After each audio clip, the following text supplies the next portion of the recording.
Blog Talk Radio. Mr. Pop. The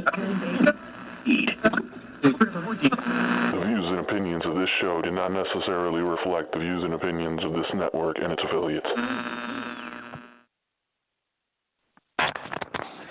All right, everybody, what's going on? This is a Political Nation with your boy, Big T, and Tanya will be on in a few seconds, getting everything situated.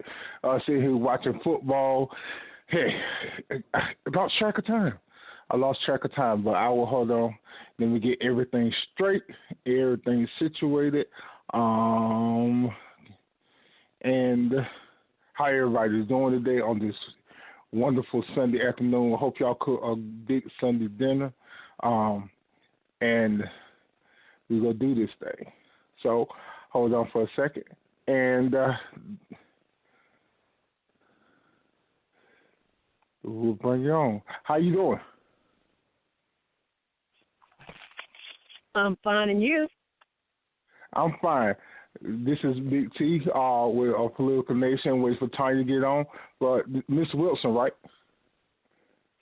No, this is Councilmember Kandie Smith. Oh, Kandie Smith. I apologize. This is wait for Tanya to come on real quick, trying to get everything situated. I was watching football. I'm sorry, getting everything together. So she will be on very quick. How you doing today? I'm doing well. Hope you are. Yes, ma'am, I am. So wait for her to call in so we can get everything situated.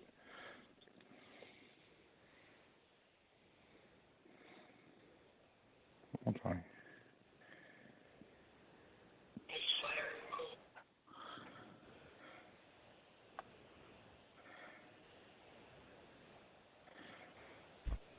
I'm sorry about this. I'll be 1 second.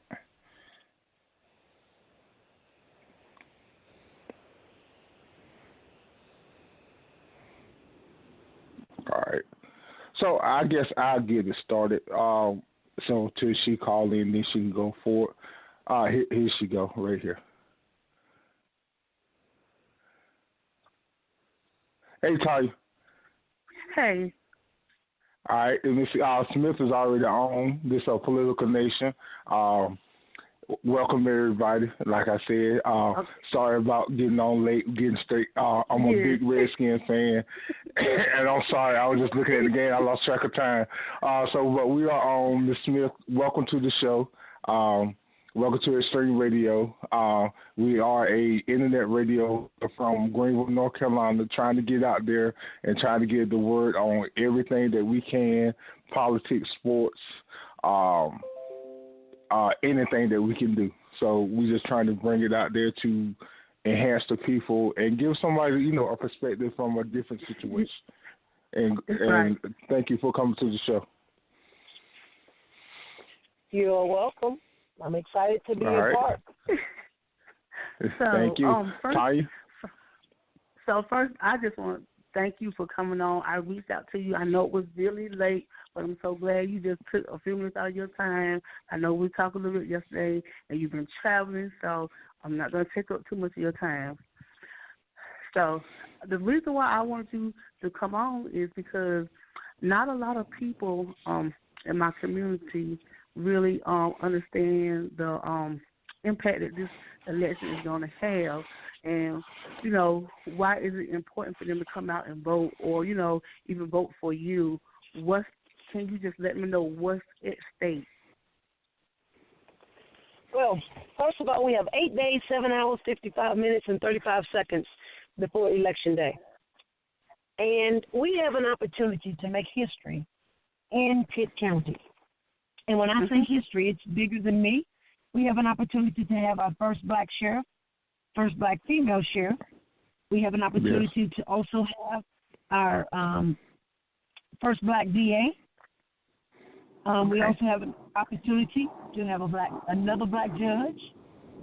And then we have an opportunity to elect people such as myself, Senator Davis, Congressman G.K. Butterfield, and others who are on the fight to make sure that we are looking for justice and equality for all. we are in a time where there's a lot of hatred and a lot of negative things happening. And people are picking up on those trends, and they're doing things against people, and we should not be.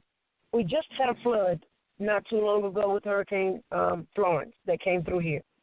And that's right. We were blessed as a city to really miss the brunt of that flood because we were expected to really be hit head on. So we were blessed. Mm-hmm. But what you noticed, people came together. Black, white, Republican, Democrat, rich, poor, they came together in a time of need to help each other. That's what it should be about. And now we're back to that very divisive partisan politics, meaning I think only this way so I can only represent and support my individuals or my people, and I don't think that's right. So this is just my personal opinion, that people need to have their voices heard. I've heard millions of times, and this is no exaggeration, millions of times from the African-American community. I don't vote. I don't do that stuff. I don't vote because they're going to put me on the, I'll be on the, what do you call that? They will call me to be sell out. What is it? Sell out. No. At the court. No. At the court when you have the jury duty. That's it. Yes. Yeah, they'll say they're calling for jury duty. Then they'll say, I don't vote because it don't count. Then they'll say, it don't matter. They're gonna do what they want to do anyway, or they ain't looking out for me. They don't care anything about me. Like, these are the excuses that I hear.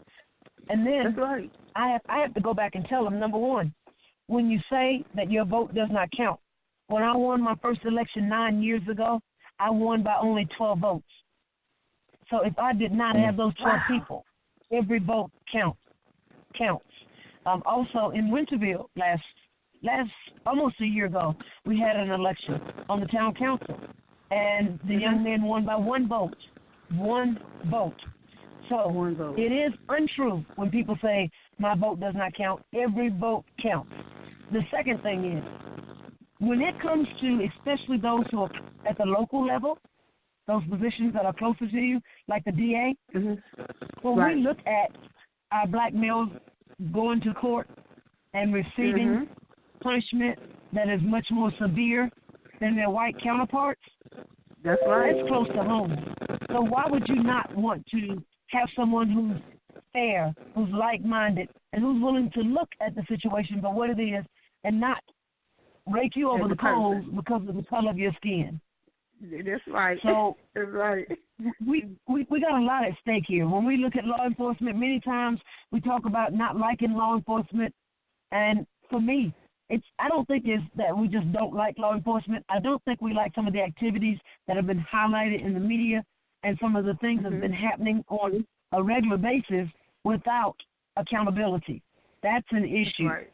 No one wants to say it's okay to kill my child and, oh, you just made a mistake. I know it's a very critical job. You have to be very careful. You're putting your life on the line.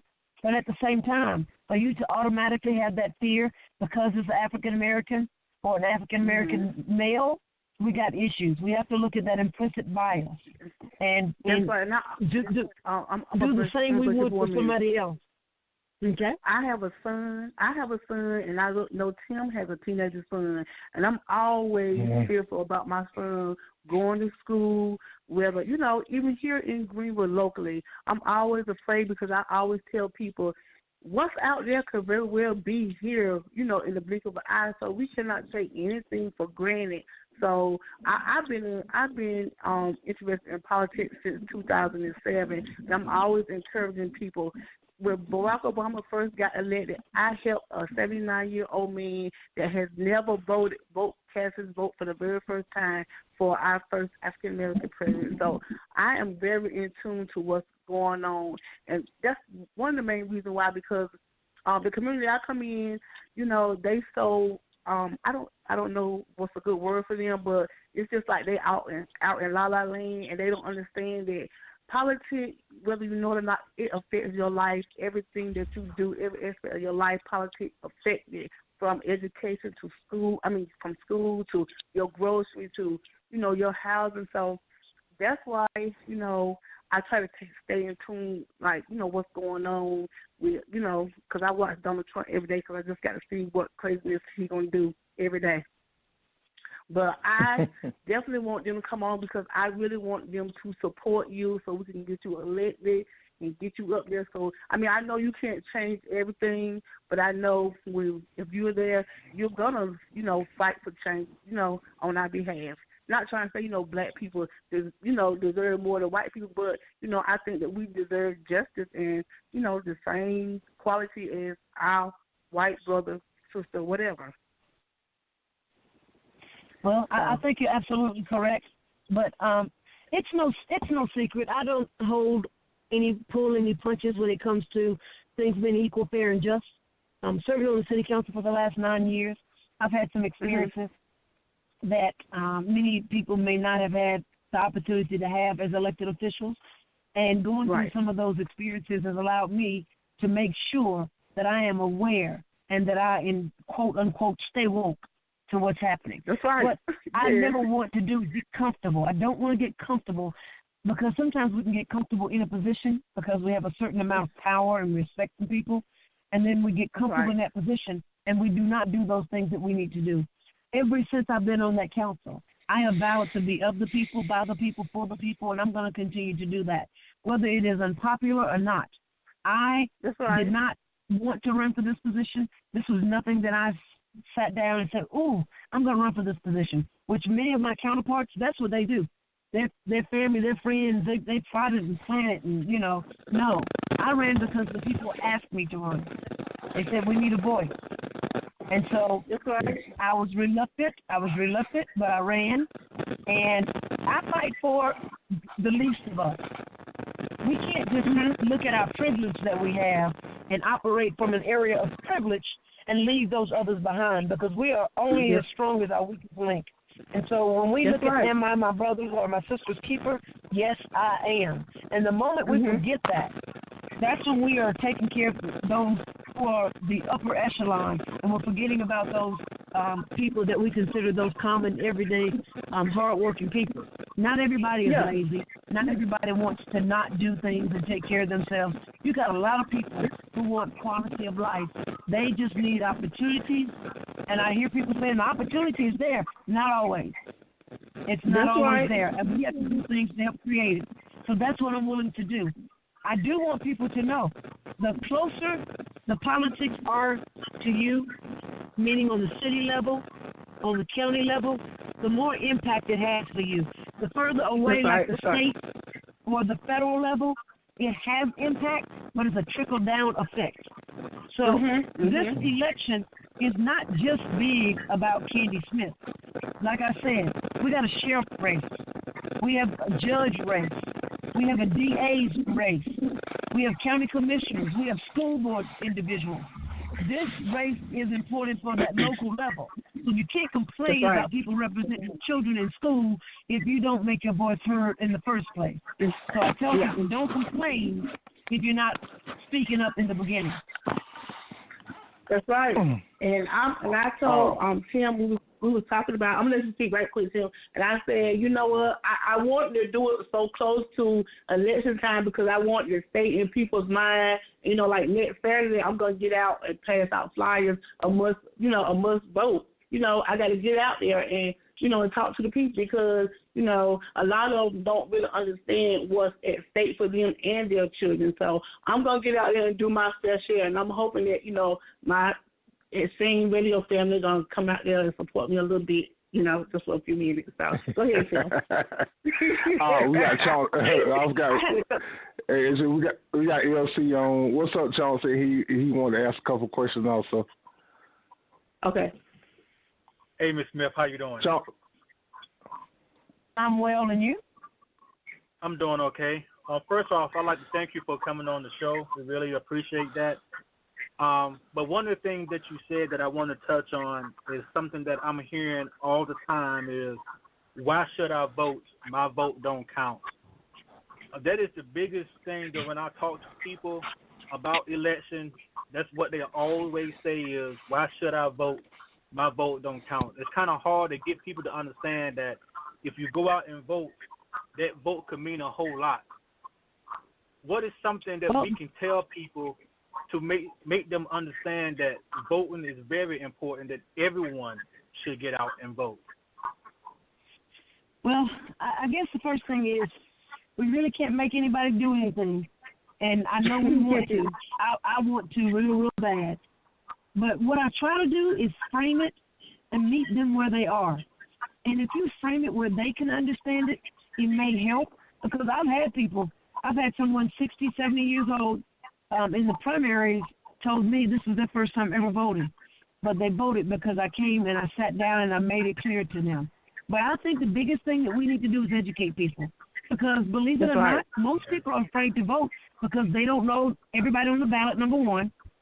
And if they've never voted before, they don't know how to complete it. They don't know what it looks like. So they have fear. And so I think it's important for us to educate. So I am not always that traditional person. I do a lot of non-traditional things. I do a lot of things that most people who are in elected office will not do. I believe in being in contact with the people. So I said, where can I meet the most people in one shot? So I went to Walmart, and I spent 2 hours in Walmart. And I gave out the ballot, the blue ballot, that has the information about those individuals who are part of the Democratic Party.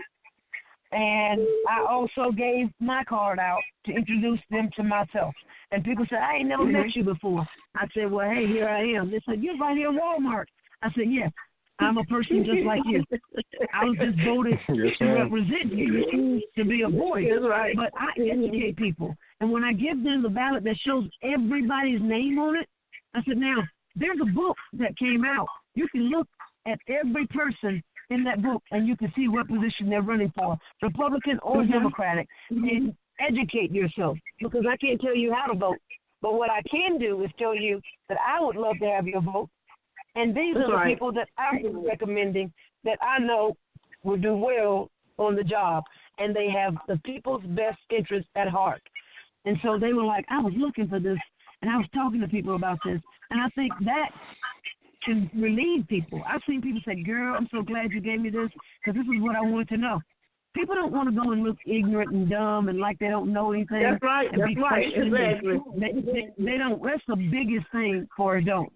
And so when you take that away, that's a barrier that you're taking away, which might allow them to want to come and vote. So I do things like I pull up their simple ballot. I want them to see what it looks like. I want them to see who's on that ballot. I mean, I'll do all the things I can to help them understand this is what it looks like. You go in, you darken this. This is how you do it. I don't want you to be intimidated. And if there's someone who's older, I'll take them and have them to do curbside voting. If they have a problem with walking or whatever, I'll say, just sit in the car and I'll assist you. I'll make sure I help you read it out. Because you would be surprised at how many of our older population cannot read, and they're intimidated by it. Yeah. That's right. And so we have to make sure that we take those barriers away. So my recommendation is to make sure that we educate. So I know I gave out over 200 of those ballots, ballots that had everybody listed on there last night in Walmart alone. Oh, wow. That was just me. So if we had people doing that same thing, then I think that we could increase the turnout, because it has been record numbers right now. People have been coming out, because if you don't see what's happening at the national level, guaranteed it's going to have that trickle-down effect.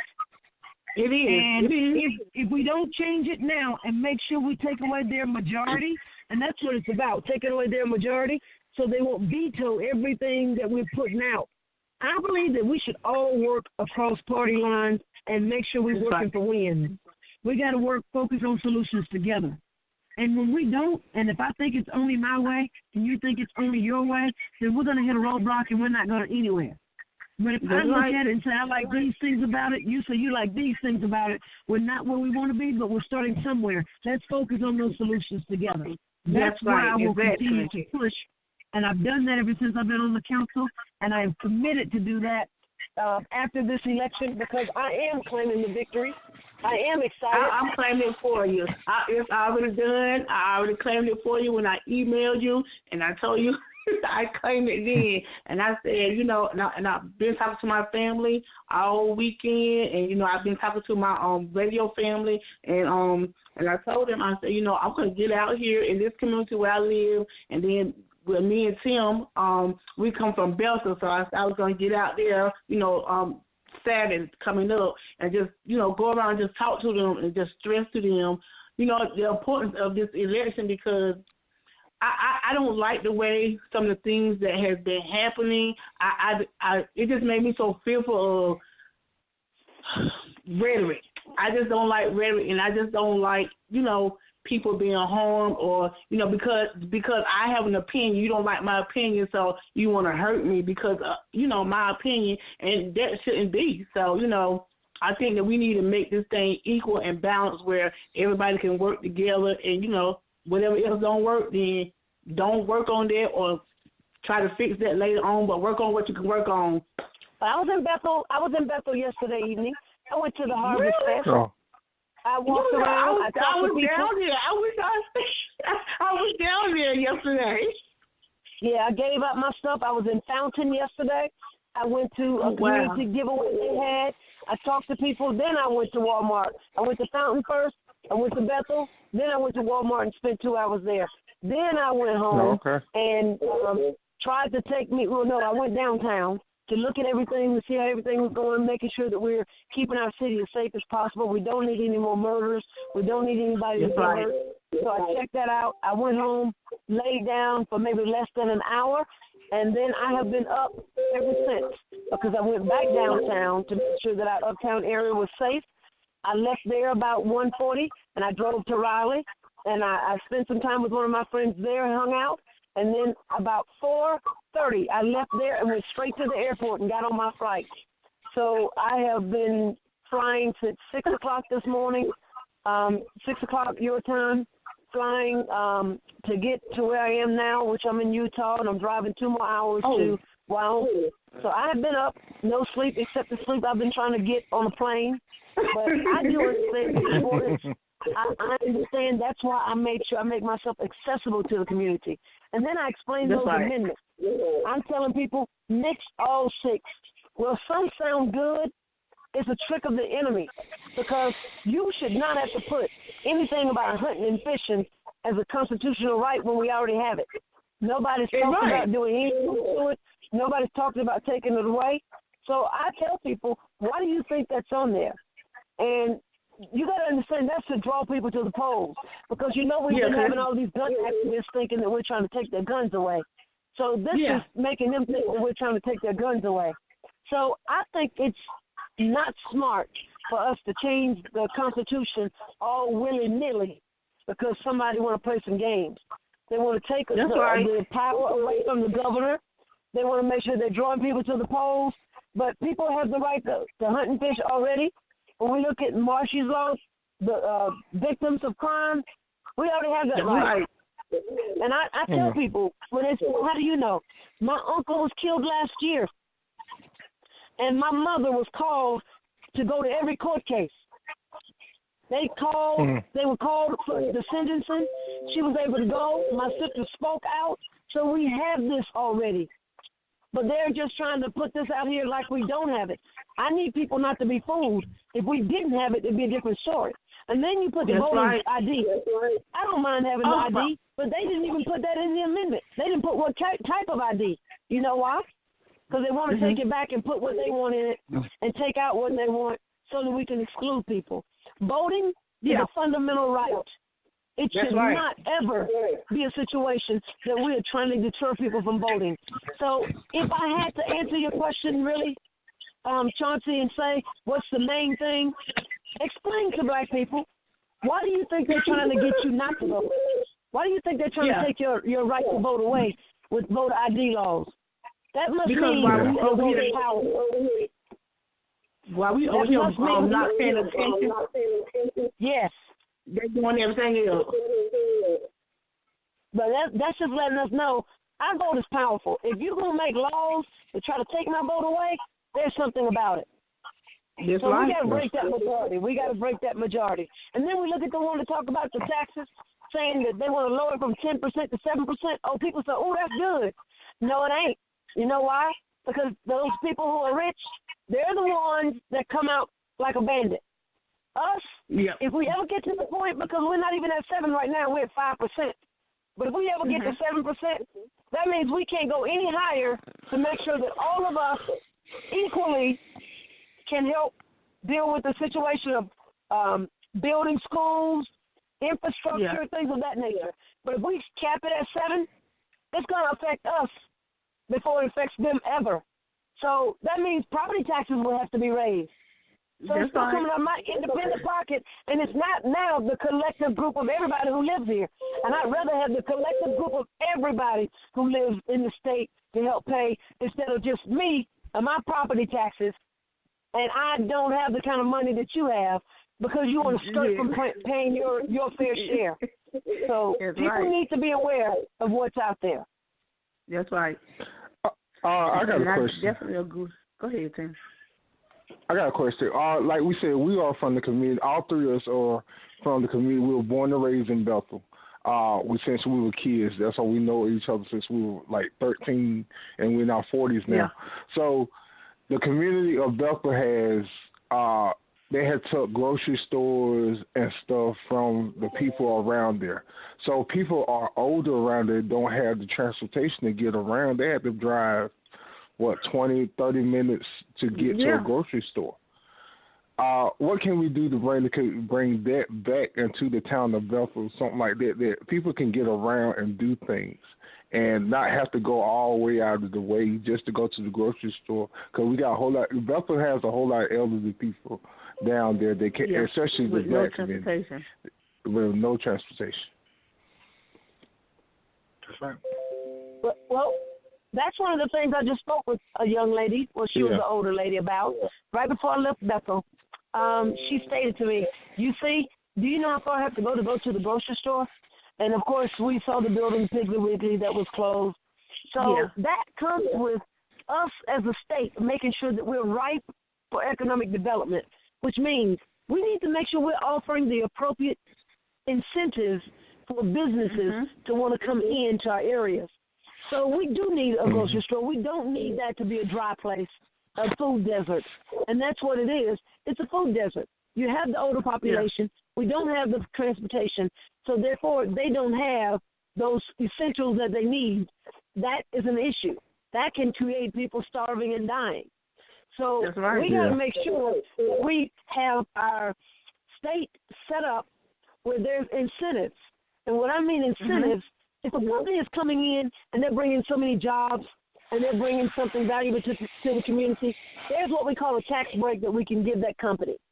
And we don't mind that because that company is going to be paying taxes in the community anyway. So we don't mind giving that break so they can come in and take care of that food desert. So I think it's key. I think we also might need to look at certain types of grants and things that can help because of the extreme need. This is not, I just want to know the store. We got 13,000 stores in the background. This is, we have none, and we need one. Yes. So I think that go ahead. Go ahead. From my understanding,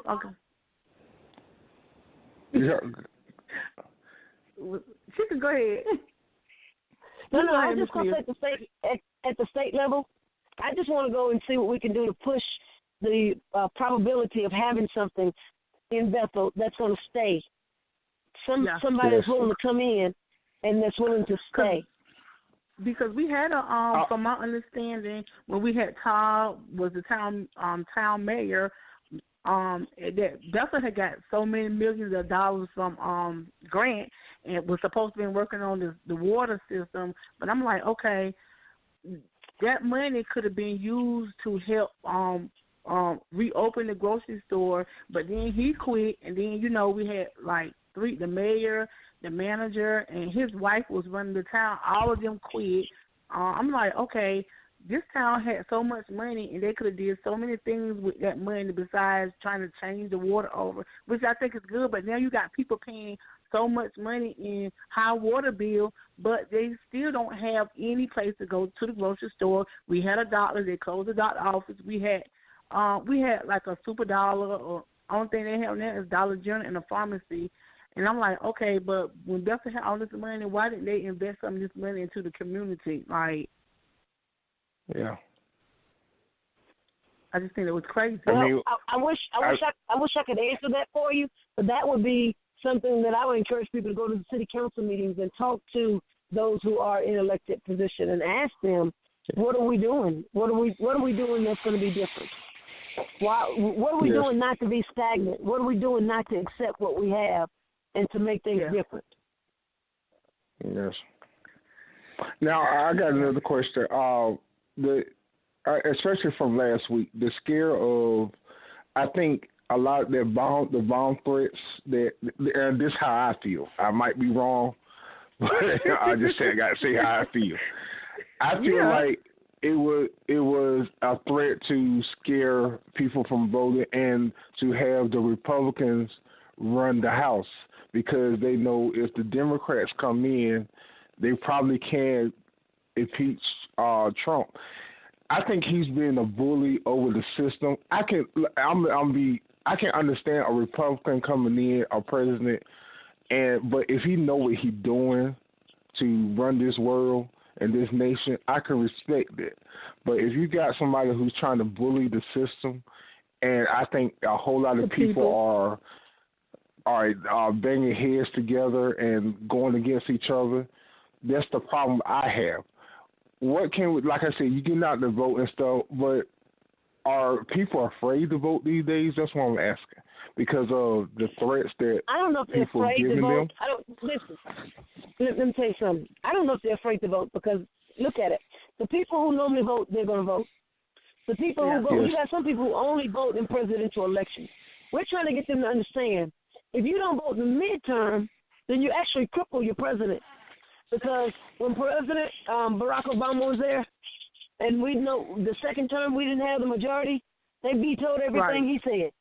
They tried to block everything. But that came from the midterms. So if people don't vote now, they can block. If we still get a president that's like-minded, he won't have the power that he needs to have to do the things he needs to do, because we didn't vote to put people in the House and Senate that think like us. And so that's I don't know if the bombing made people afraid.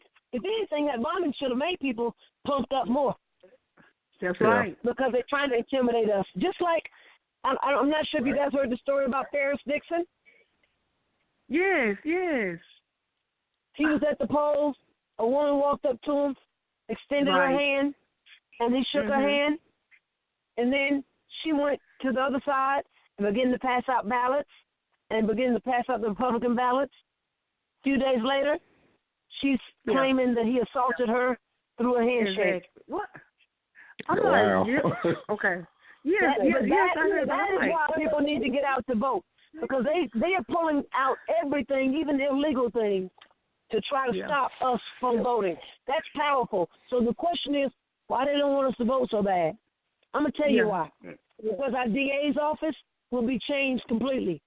We've never had a black DA. Ferris has been assistant DA for many years before they fired him, because he was about to win that race to become judge against Lee Teague. They did everything they could to kind of mess him up. So now they're trying to do the same thing. Paula Dance, she's third in command. So she's good enough to be third in command, but they don't want her to be our sheriff. We want someone who has a learning curve, because the highway patrol is very different from the sheriff department.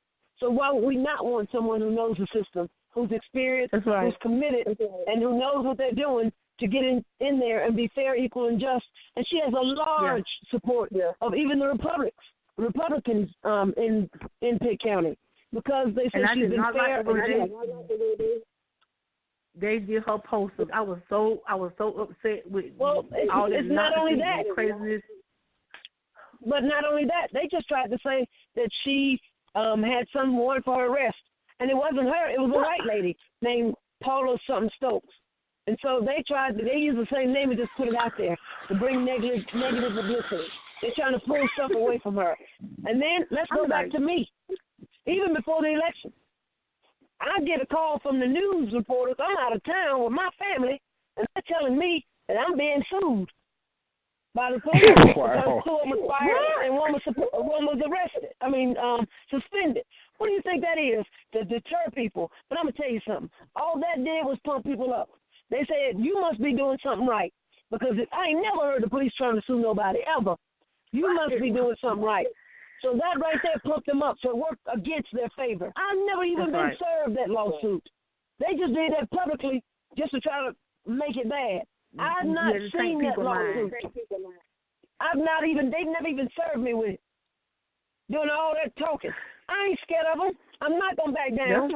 Of the people, by the people, for the people. And if you're not doing what you need to do, then do what's right. These people pay your taxes.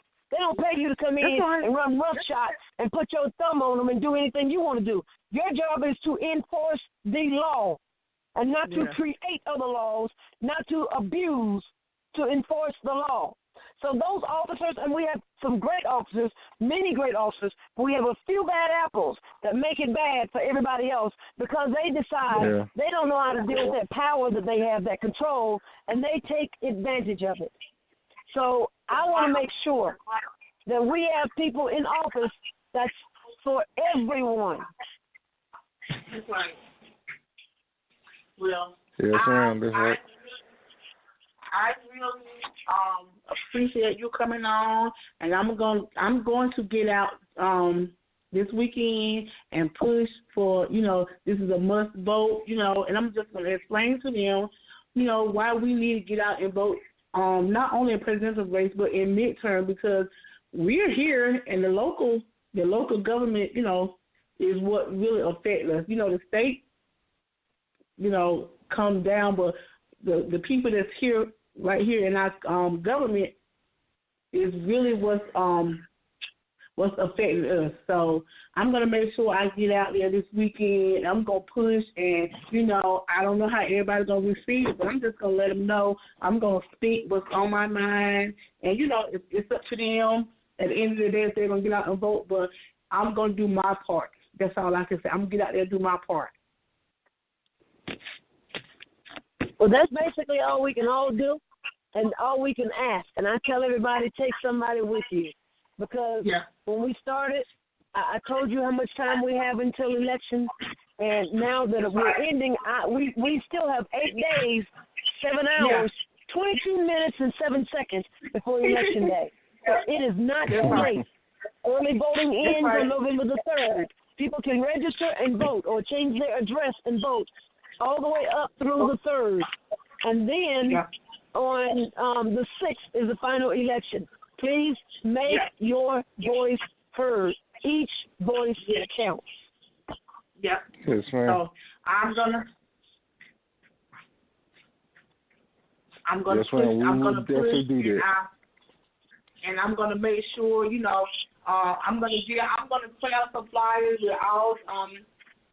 I'm not going to be biased. I'm going to print out flyers for Republicans and Democrats, and I'm going to let them know, hey, I'm a Democrat, and this is why you should vote for this Candace Mills. And, if you want to go the other way, at least you heard what I had to say. It's up to you how you make up your mind.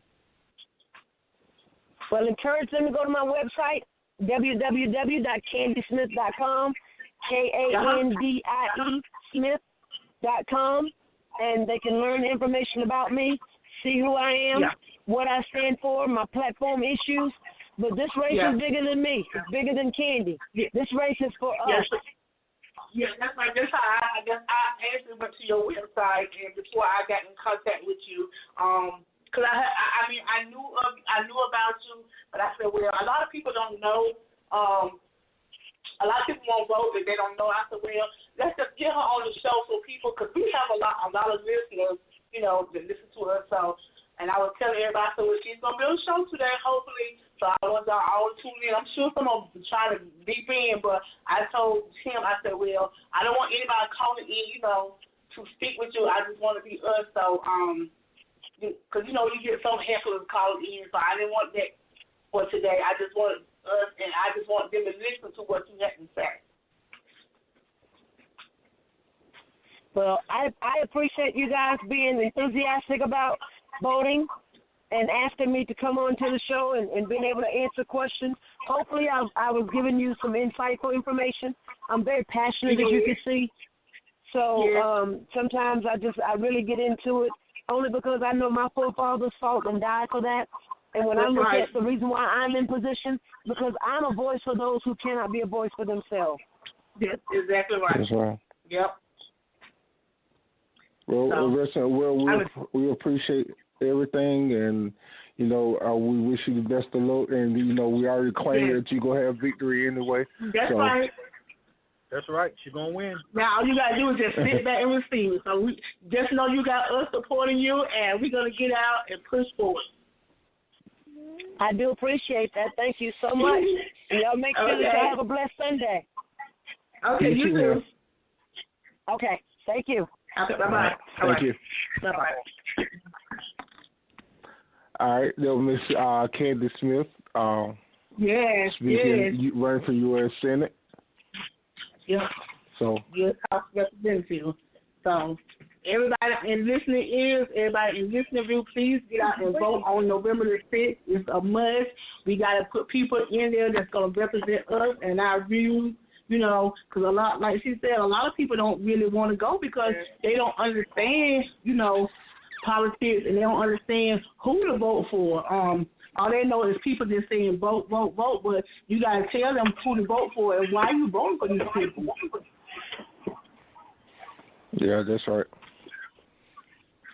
So, what, we still have Commissioner McLaughlin come on, right? I'm waiting for him to call in. Okay. So, we can take calls there if anybody calling in and want to. No, ain't nobody called yet. Ain't nobody called back in yet. So, okay. I do want to talk about last week. I want to talk about last week also. What did y'all feel about last week? Because everything was going on. I felt like it was. I still feel like it's a scam. I felt like, look at how everything was. I think everything that Trump, everything, like he was too nonchalant about everything. Yeah, it was like he don't even care. And the person that did it, they already caught the man that did it. He was from Florida, and and he has sent out I think he sent out 10 bombs to 10 different people, and I'm like, okay, but Donald Trump and with him and all his rhetoric, he must know that these people are doing this in his name because he always giving them the right, the motive to go out and say, well, if the president can do it, then I can do it too. They feel empowered because he giving them the motive, the initiative to say, well, he don't like Democrats, so hey, let's just kill all of them. But I just felt so I don't know. I felt so horrified when to think about this man want to kill these people because they don't like he don't like their point of view. This is a democracy, and we're entitled to our own opinion, our own thought, and our own views. So if that's what Donald Trump wants and he believes, then he needs to go be the president of Russia or North Korea or South Korea, whatever, because it's never going to be like that. I don't care how many Republicans get in office. We never going to go back to the Jim Crow days because United States is more black and brown than it has ever been. So that rhetoric, I don't care how many times they spoil out, it's just not going to happen. I don't know why they don't understand that. And I do hope people realize, we got a Supreme Court justice that's now on, that sit at the highest court that has been accused of sexual assault. And we can't stand for that. Women, black women, white women alone. We cannot stand for this because at the end of the day, that's what Donald Trump thinks that we are voting about. And I, for one, will not agree or defend a man that can assault a woman and still get on the highest court. or, don't even get charges brought against them, but then you put black people in jail for living in the wrong community because somebody think I shouldn't be living in this community because, I'm black. What? Yeah. I just don't understand it. So, I think Donald Trump know a lot what went on with this bomb threat and stuff, but people really don't want to say right now. So that's my opinion. That's just my opinion. That's my opinion. I think he know what went on because he went up on that TV like, oh well, like hell. They ain't dead, so you know what I'm saying? That's how he basically was saying. I'm like, okay. So he probably say the same thing if they were dead. Oh well. Yeah, that's right. Like Hillary Clinton, them 35 emails, so yeah, we ain't got to worry about her. Barack, he dead, so if Trump is still here with us. Yeah, he's still here. Yeah, I'm up here listening. Charles. Oh, yeah. You was awfully quiet, Charles. Y'all was talking. I'm like, I ain't gonna interrupt. No, we want you to voice your opinion. I'm hoping that Mr. McLaughlin will come on call in. I hope he can get. I understand. Because his wife haven't been too long past, so I know he still have other stuff. So I'm hoping he call in. Oh, wow. But my thing was he's on it. So what, Chauncey? Hey, man, you need to stop talking about your president like that, man. That ain't right. Ain't nobody saying that all day and right up thing. Ain't nobody saying him. What he need to do is get his mind right. No, you know what? I came to the conclusion that Donald Trump is never going to accept President Obama as being the first African American president. He wants everything his way, so we need to just stop trying to hope that he's gonna change because he's not. He's never gonna change. Well, in that case, it's not gonna. It ain't just. Trump. A whole lot of people don't like the fact that Obama was the first African American president. But as far as with this bomb threat, I'm not gonna say. I won't put it out there that Trump has something to do with it because it's a whole lot. It was because of him. There's a whole lot of people that don't like the guys that were talking. So it could be the guy that I haven't read up on it to see a bunch about the guy that they actually caught doing it. And the guy they caught, I really don't believe he's the one that was actually doing it. He's probably the one that takes the blame for the one that was actually doing it. But this is I don't like the fact. I don't like the fact that I'm broke, but I am. but I don't say I'm broke, but you know what I'm saying. I don't like the fact that black people. Do you know this? Black people has never risen above or even at level as a white person. Far as education wise, or even making a dollar over or a dollar the same per in a job. Like, I'm still, as long as we've been here, we were till a lot of us were here before half of the white people because a lot of them had to come, they wasn't born here. Their families came here. So, yeah. I think the whole talk is that why can't we, and I feel like why can't we be equal? And that's the whole conversation. And what people put out there. And that's the point that you never looked at, but we are judges now. We are business owners. We are sports. We rule sports. We do this. We do that. But you can't never be treated equal. And that's the whole point. Yeah. Where Trump now look at where I'm a white man and I need to be in this so much of power. And that's why I think he hated so Obama did so much. Where he was an African American man that he has so much power, and you just why can't the point of being treated equal now? It can't never happen because everybody has risen above the 80s, the 70s, the 60s, that we can never be in their power. Now we are. They can't stand it.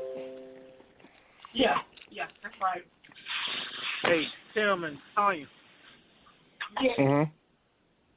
I have my wife here. She would like to say something. Okay. Okay. Go ahead. Hey, how y'all doing? All right, Hey, how you how doing? I'm doing wonderful. You know, I've been listening to y'all, and, you know, I pretty much agree with what everybody's saying. But what Trump don't realize is that since he doesn't have any political background, he doesn't really know much about the president before him. The president that actually paved the way for African Americans like us. If you have noticed, if it wasn't for a law passed in 1800, I think it was Franklin Roosevelt was the only president in the United States that read 3 consecutive terms in the presidency. And he passed the law right after his presidency. A president can only run 2 terms. But if that law was never passed, Obama would still be in office. But because of that law, you can only run 2 consecutive terms. But Donald Trump, not knowing any political background about the presidents before him, no matter how much hate those Republicans have, they can never change the Constitution. They can't change that. I don't care how much hate they have for African Americans, they cannot change it. I don't care. Trump has to answer to somebody at the end of the day. Just because you're the CEO of the United States, you still have to answer to Congress. And some of the laws he's trying to change and some of the laws he's trying to pass is not going to happen. Yeah. Trump don't he don't know enough about it. Yeah.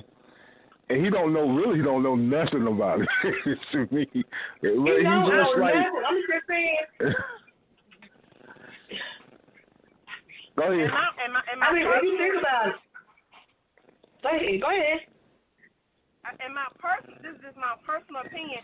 During the election, Hillary Clinton won the popular vote. But for the fact they didn't want a woman in office, it went they went to Trump, who has no political history whatsoever. You got your wife half naked on internet sites, and you got her as the first lady of the United States. Right. My thing is, Donald Trump, he don't even like to have briefings, and he don't like to read. So we got a president that can get out there and spill and say anything to the American people, and he get out there on stage with, foreign counter partners and just, sell us out so bad and make us look like, we're a third world country. And white Republicans, they don't agree with it, but they never going to go on national TV and say that we don't agree with it because, Donald Trump is feeding them everything that they want. So, and Kane, I don't know. Back up what he said he's going to do. Yeah. I was reading maybe on the news, I think almost a year into his presidency, Queen Elizabeth said out her mouth, if he ever set foot in England, that'd be the end of him, and nobody can ever stop him.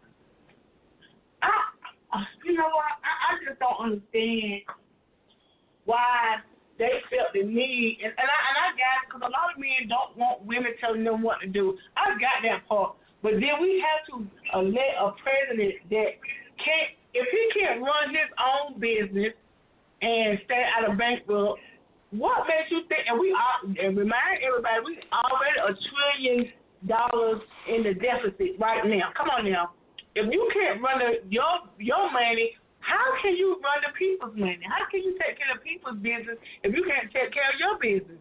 Like, where they do that at? Because if I was head of a corporation and I embezzle somebody's money or mess up somebody's money, I'm going to be fired and probably put in jail too. Like, and I think that the reason why Hillary Clinton didn't make it, because you look at a lot of old people that how they think.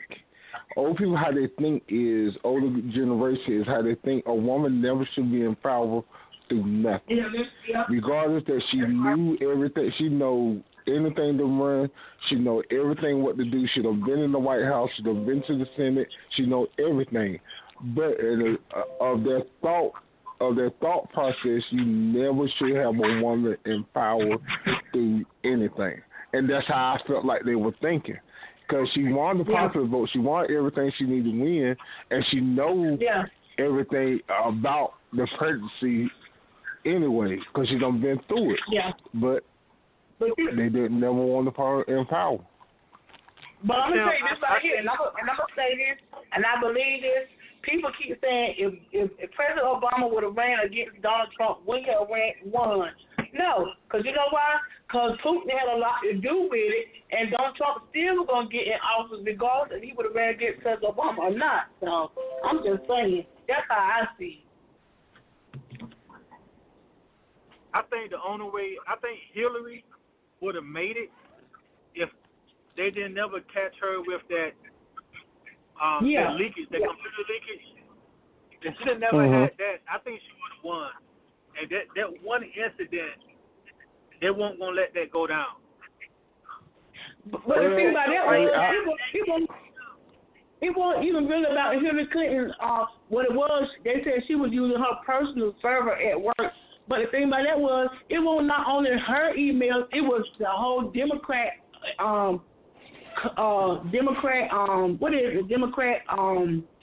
DNC. It was all of them, all those emails compiled into one. So what he's saying about Hillary, it wasn't just her. It was all of them, all their emails into one that compiled to be 30,000. But yet, for some reason, he just won't just keep calling her out. So. Well, if that was the case, also. That's news for people that really got into it. But if you're not really getting into it, politics, and you hear Trump going on TV and say that, then you automatically going to say, I can't vote for him. Because he always talking about his ass anyway. So. It's not even just Trump. In any political, if you talk about someone and you don't really get involved and research it, you can believe what that person say. Yeah, but at the same time, it was, all right, you talked about Hillary, but at the same time, talking about Trump, he didn't pay taxes. His business went under the roof. He was taking pictures with the Ku Klux Klan. They got pictures of that. Yeah. He wasn't paying his maids to do work, but they didn't bring that up. They looked past it. He just threw it off. And he really, to me, he won through the our debates, because he killed Hillary in the debates. He really pushed. He overtalked her everything and stuff like that. Yeah, and I think that's what he won. I think that's what he won right there. Well, let me tell you something. I keep saying, when you got an ass feeding through his mule, then they gonna gallop all the time. Every time they gonna gallop. They gonna gallop for him. So it's just the ass talking to his mule. Basically. So. That's what it is. I'm like, really? Yeah.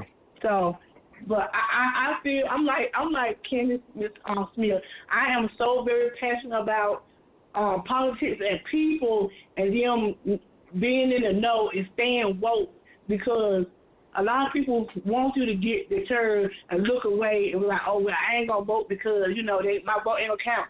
That's what they waiting to hear you say, your vote ain't going to count. They know you ain't coming out there.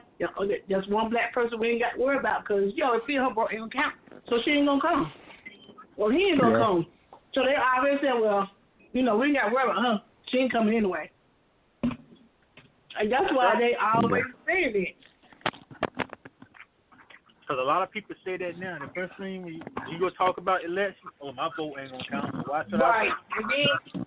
But then when you want to complain about, why they cutting my daggone first of the month check off, or why they cutting my food stamp off, let me tell you something. Don't come complaining to me because I don't want to hear it, because you had your chance. You had your chance to voice your opinion on November the 6th, and you did not do that. So, and I try to tell people, if you don't vote, you don't get to complain about nothing, because you just took your right away right then. So don't be complaining about nothing.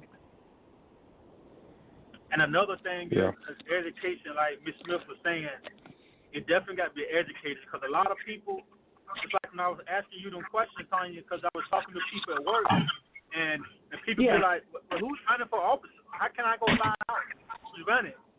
If you don't know who's running, then if you go vote, you just vote for anybody. Or then again, you might not even go vote because you're like, I don't know who's running, so why should I go vote?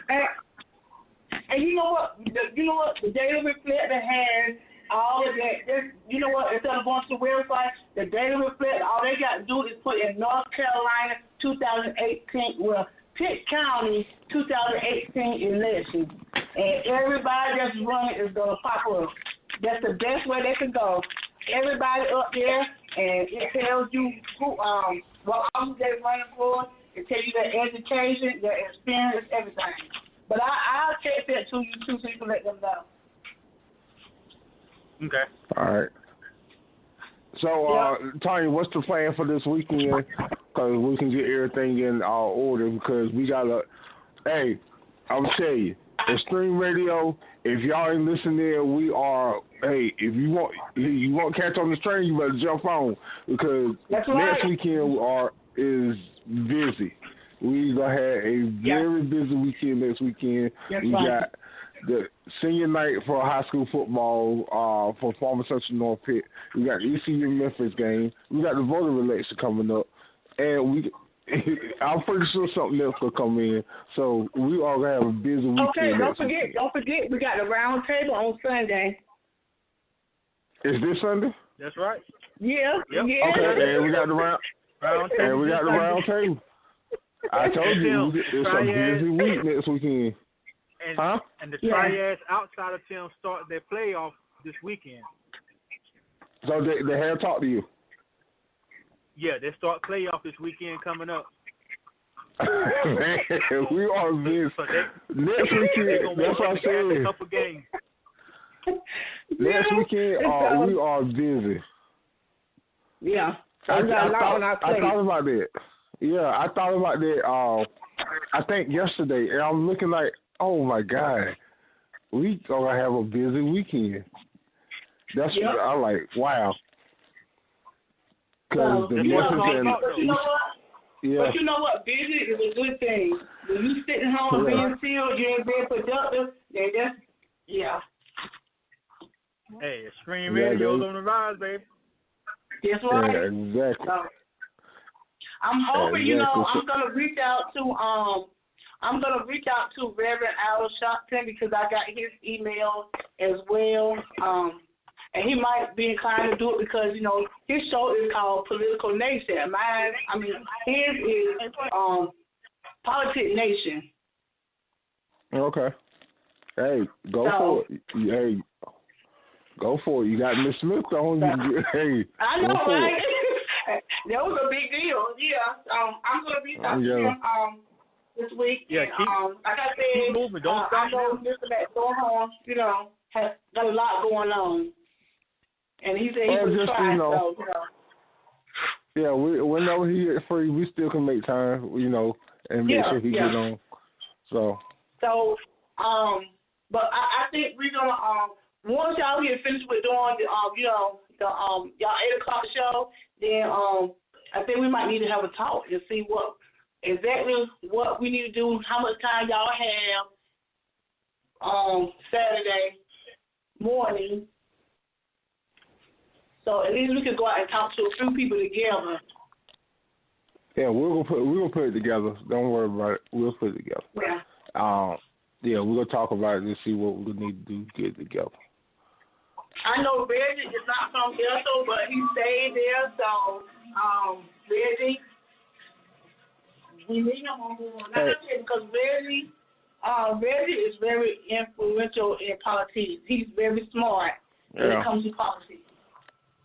Hey, like I said, if y'all didn't know, we had a show called Street Stories, and I put the link up yesterday.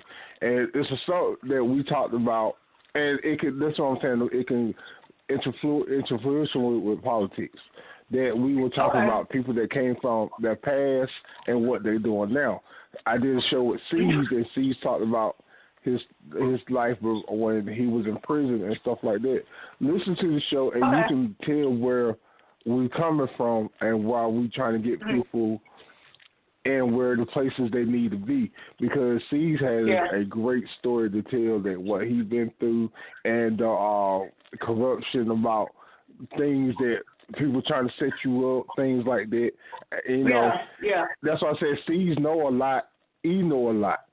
J Real know a lot. They've been through a situation. When I did J Real show,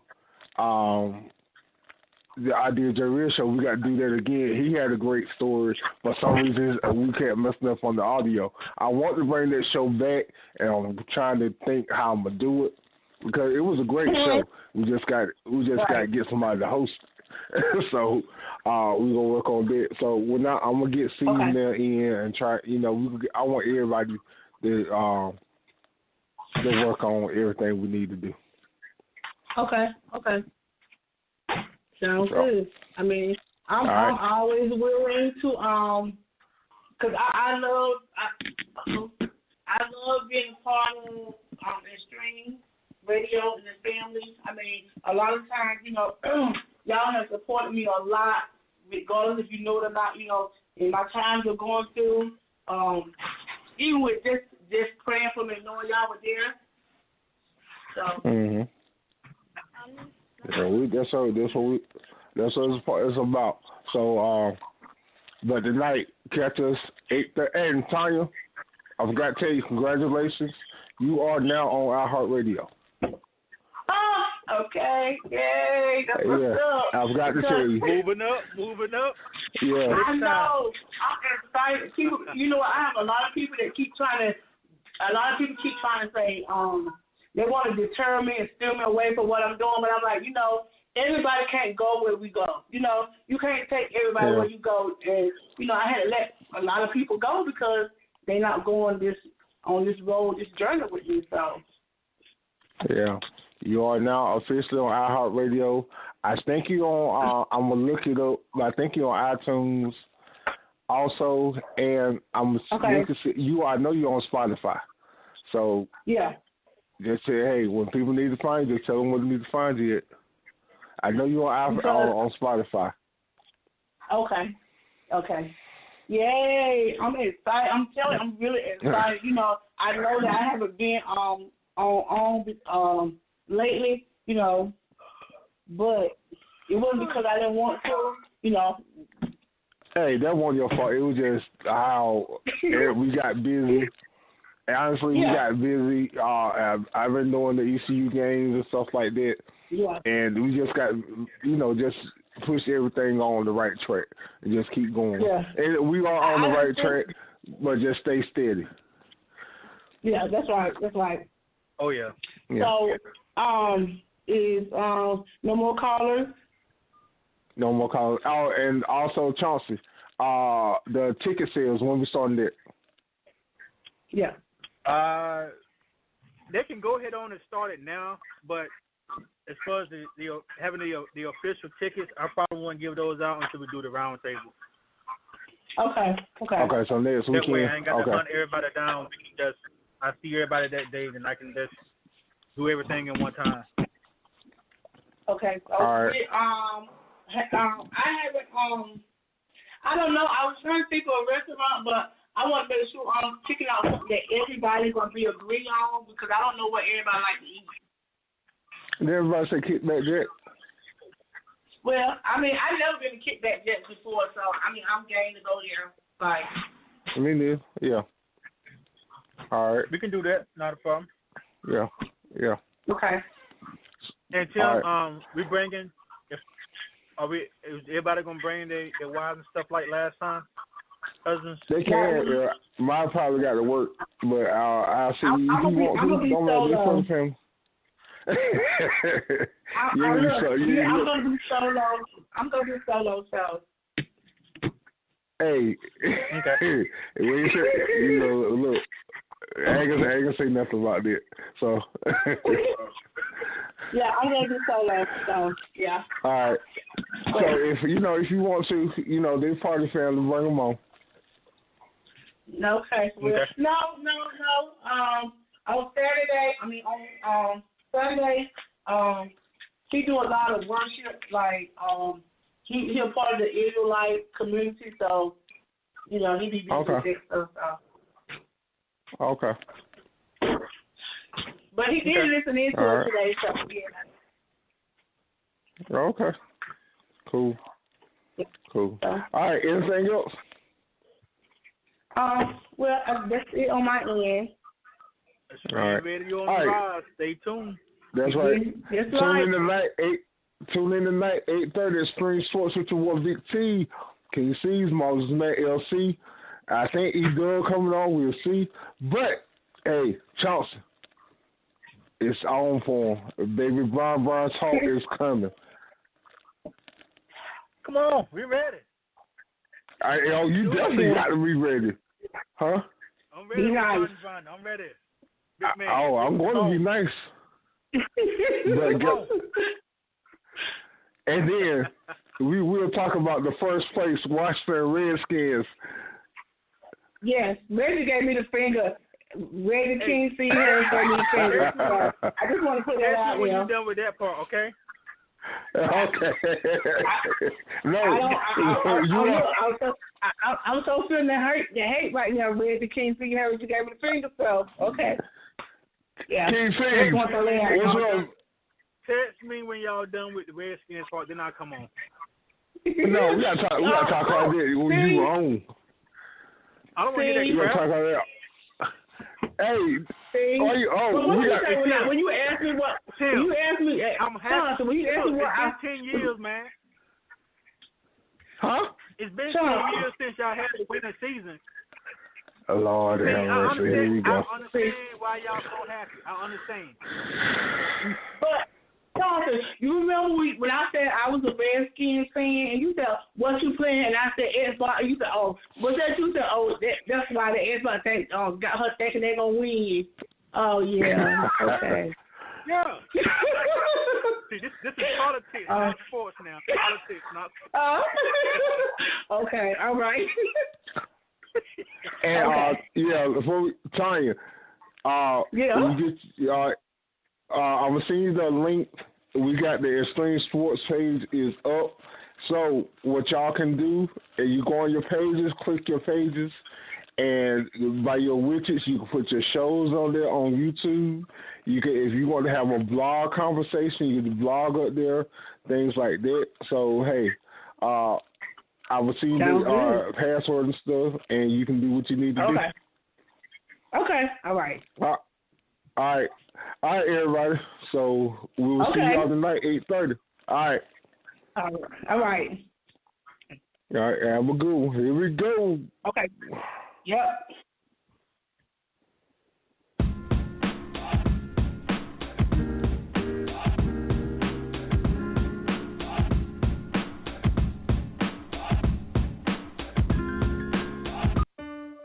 At Midwest IT Support Help Desk, we believe that technology should support and enhance your organization's success, not constrain it. With our wide range of best-in-class services, we provide customized solutions that fit your unique IT needs. We are committed to excelling at our job so you can focus on doing yours. Midwest IT Support Help Desk is always available, providing your organization with professional remote help desk support services you need. Midwest IT Support Help Desk will solve your technology issues day or night. Our IT staff ensures that your network and computers are up to date and ready for operation on a daily basis. Don't wait until problems occur. Let our organization solve them with our monitoring software, giving you the peace of mind you need. Let us do the worrying for you. Enabling your workforce with top-notch technologies isn't just important, but imperative for business success. This customizable solution allows your team to work seamlessly and collaboratively in a protected space. No matter what IT services you need, Midwest IT Support Help Desk will be there to support you every step of the way. Midwest IT Support Help Desk. We are committed to excelling at our job so you can focus on doing yours. Please visit www.midwestitsupport.com for more information, or shoot us an email at helpdesk@midwestitsupport.com. Give us a call, 239-9668.